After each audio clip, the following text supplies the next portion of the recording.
Hello and welcome to the Daily Brown Bag. Today we're going to be talking about email and specifically using email to nurture your prospects. I'm Chad Hill and I'm joined by Adam Stetzer. Yeah, good morning, Chad.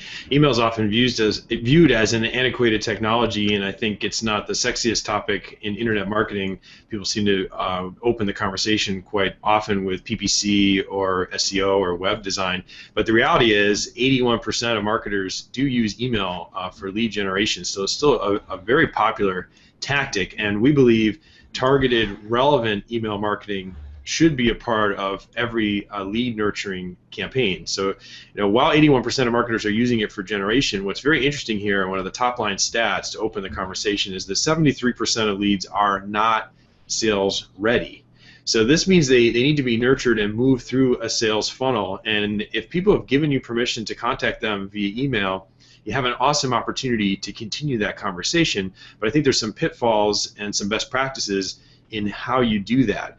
Companies that are really tuning their email nurturing process to move people through the sales funnel are looking at things such as click-through rate, and from the stats I have, almost 60% are into testing content, see what has the best click-through rate. Others look at deliverability and which ones are ending up in the spam filter, and these will all inform how well you're doing on moving people down the funnel. But overall, I still get the impression, Chad, this is sort of an underutilized part of online marketing.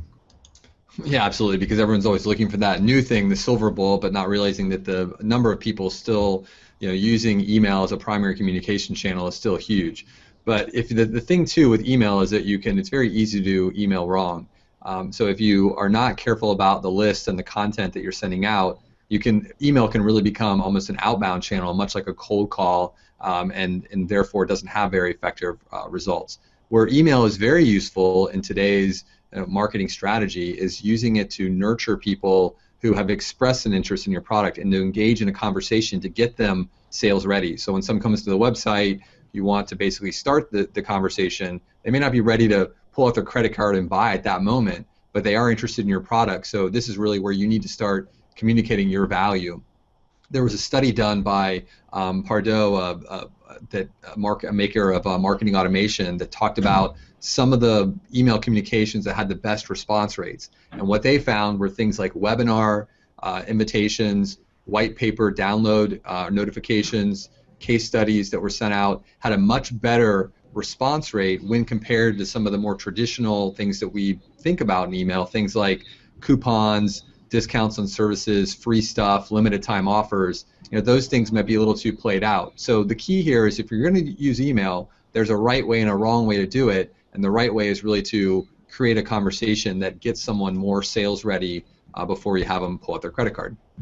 All right, so this conversation feels a little bit like content marketing, and when we talk about some of the tactics in SEO, you have this conversation that's been started, someone's given you permission to contact them via email, but you don't want to hit them too hard with something too in your face or too overly promotional. So it's interesting to hear some of these soft sell ideas, such as a white paper or a webinar or information marketing, content marketing, really gets good open rates and kind of moves people along. It's the softer side of branding and it's the softer side of sales for sure, but I think it's something you should consider when you're putting together a high-quality email marketing campaign. You'll realize you get a lot more mileage because if you do get that permission, you don't want someone to unsubscribe. You've earned their trust. You want to keep it, and over time, we know this from a lot of advertising research, with repetitive exposure to your brand and with high-quality messaging, they will ultimately see you as a trusted source and want to buy whatever it is you're selling.